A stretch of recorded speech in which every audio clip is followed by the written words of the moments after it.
இந்த வீடியோவில் generate AI use பண்ணி எப்படி ஒரு ஏஜென்டிக் ஏஐ டெவலப் பண்ணணும்னு டீட்டெயிலாக சொல்ல போகிறேன். அதுக்கு எங்கள் கிளாஸஸ் எப்படி டிசைன் பண்ணியிருக்கோங்கிறதையும் சொல்கிறேன்.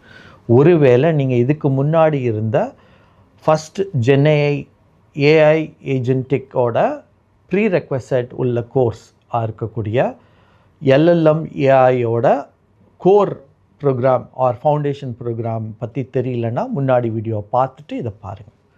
இப்போ இந்த ப்ரோக்ராம் எப்படி டிசைன் பண்ணியிருக்கோன்னா ஒரு 3 months ப்ரோக்ராம். இதுக்கு கோடிங் எக்ஸ்பீரியன்ஸ் தேவையானா பெரிய கோடிங் எக்ஸ்பீரியன்ஸ் தெரியவில்லை, ஆனால் நிச்சயமாக ஒரு ஆட்டோமேஷன் எக்ஸ்பீரியன்ஸ் செலனியத்துலேயோ ப்ளேரைட்லேயோ ஒரு இம்ப்ளிமெண்டேஷன் எக்ஸ்பீரியன்ஸ் இல்லைன்னா கூட அட்லீஸ்ட் ஒரு லேர்னிங் எக்ஸ்பீரியன்ஸ் இருக்கிறது நல்லது. ஏங்கிறத நீங்கள் புரிஞ்சுப்பீங்க. இப்போ ஃபார் எக்ஸாம்பிள் உங்களுக்கு ரொம்ப சிம்பிளான கேள்வி கேட்குறேன். நீங்கள் ஒரு ப்ராஜெக்டில் ஒர்க் பண்ணுறீங்க, அந்த ப்ராஜெக்டில் 2 வருஷமாக இருக்கீங்கன்னு வச்சுப்போம். அதில் நிறைய ஸ்டோரி எழுதியிருப்பாங்க பிஎஸ். அந்த ஸ்டோரிஸ்லாம் நிறைய ரிஃபைன் பண்ணியிருப்பாங்க.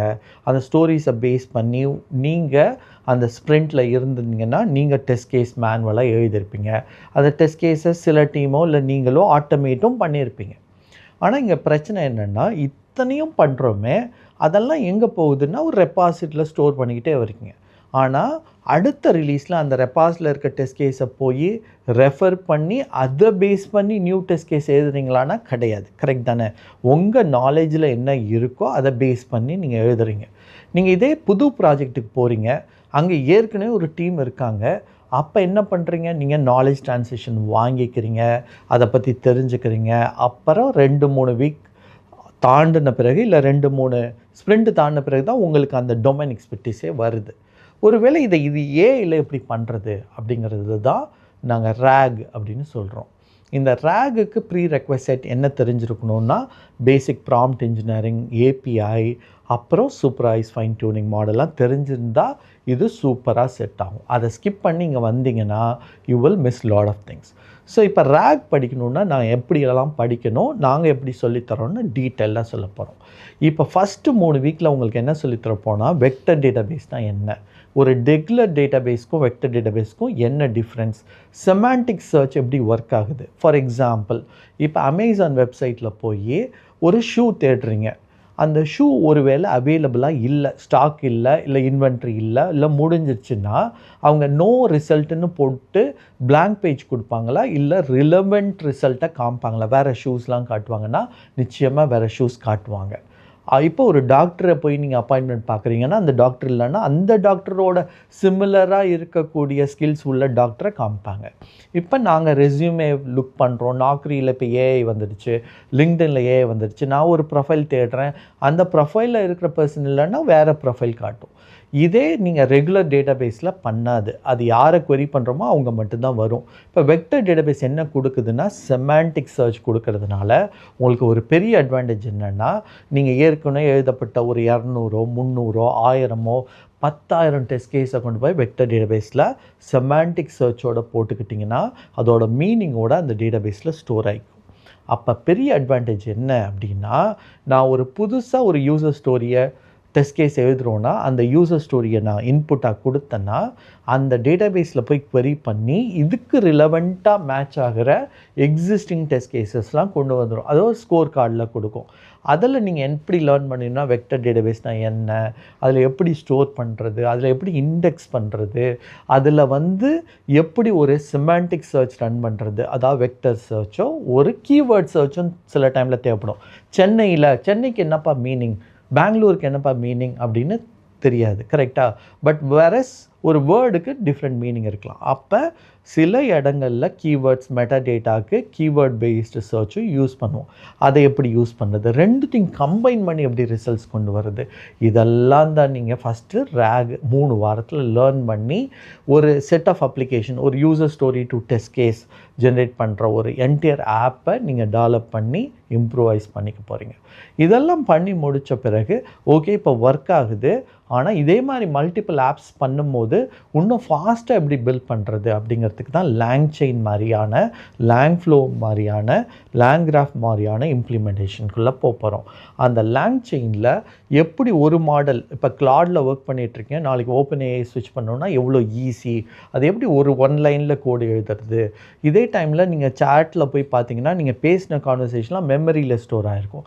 அப்போ டெம்பரரி மெமரினா என்ன, லாங் டேர்ம் மெமரினா என்ன, இதெல்லாம் எப்படி பண்ணுறது அப்படிங்கிறதெல்லாம் உங்களுக்கு சொல்லிக் கொடுக்கப்படும். அப்புறம் ப்ராம்ப்ட் டெம்ப்ளேட்ஸ் எப்படி பில்ட் பண்ணுறது, எப்படி ஒரு செயினிங், ஒரு மல்டிபிள் பேரலாக ஏஜென்ட்ஸ் ஓடுதுன்னா எல்லா ஏஜென்ட்டையும் எப்படி இன்டகிரேட் பண்ணி பண்ணுறது, இதெல்லாம் நம்ம லேர்ன் பண்ணிக்க போகிறோம் LangChainல.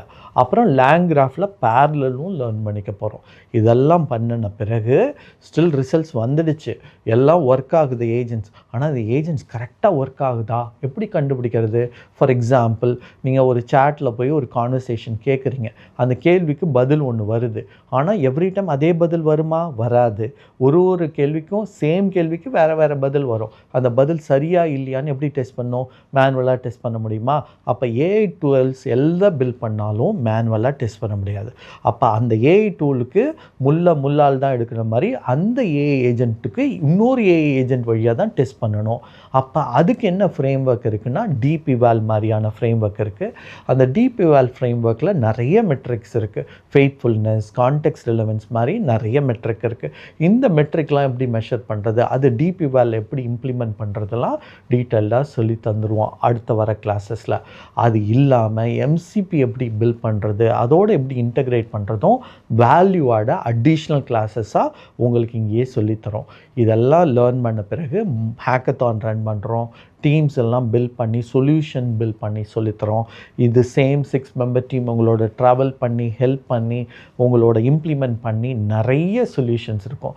ரீசெண்டாக படிக்கிறவங்க நிறைய பேர் இம்ப்ளிமெண்ட் பண்ணி அவங்க ஆர்கனைசேஷனில் போய் டெமோ காமிச்சு அவங்க manager, customer appreciation, hackathon win பண்ணுறது, ஈவன் ஜாப் ஸ்விட்சு கூட நிறைய பேர் ஸ்டார்ட் பண்ணிட்டாங்க.